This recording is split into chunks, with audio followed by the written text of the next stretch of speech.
Welcome to video series on acid-base balance. This video is on quick summary of respiratory alkalosis. Now, respiratory alkalosis, the basic biochemical change is loss of carbonic acid. The causes include, and the main characteristic feature of respiratory alkalosis is hyperventilation resulting in carbon dioxide loss, and because of which the respiratory alkalosis sets in. And these are the causes. These include high altitude characterized by low atmospheric oxygen, increased respiratory rate, hyperventilation, and respiratory alkalosis. Next is the early asthma or the mild asthma characterized by airway obstruction, hypoxia, increased respiratory rate, hyperventilation, and respiratory alkalosis.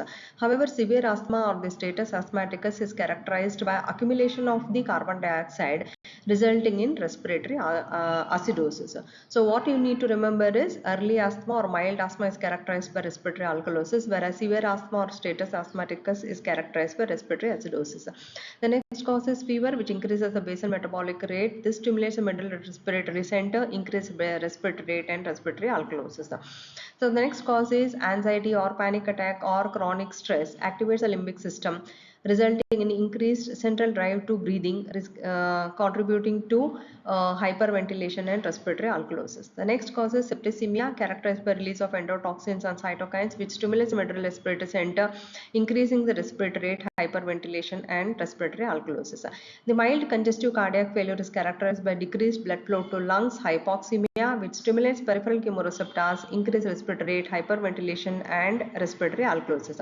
However, advanced or severe congestive cardiac failure is characterized by poor tissue perfusion, where the cells shift to anaerobic glycolysis, resulting in accumulation of lactic acid and metabolic acidosis. What you need to notice: mild congestive cardiac failure is characterized by respiratory alkalosis, whereas severe congestive cardiac failure, metabolic acidosis sets in.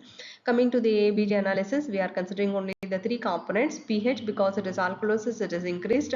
Bicarbonate, being a metabolic component, is normal, whereas partial pressure of carbon dioxide is decreased in respiratory alkalosis. Coming to compensation of respiratory alkalosis, the compensation rules include: it always involves a counter variable.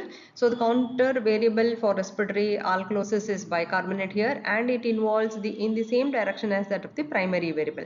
Primary variable in respiratory alkalosis is carbonic acid, which is decreased. The counter variable is bicarbonate, and this has to be decreased. Now this bicarbonate is decreased by the kidneys, which excrete bicarbonate.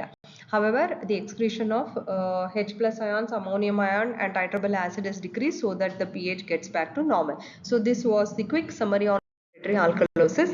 Thank you. Please do share, like, and subscribe. And the next video will be on arterial blood gas analysis.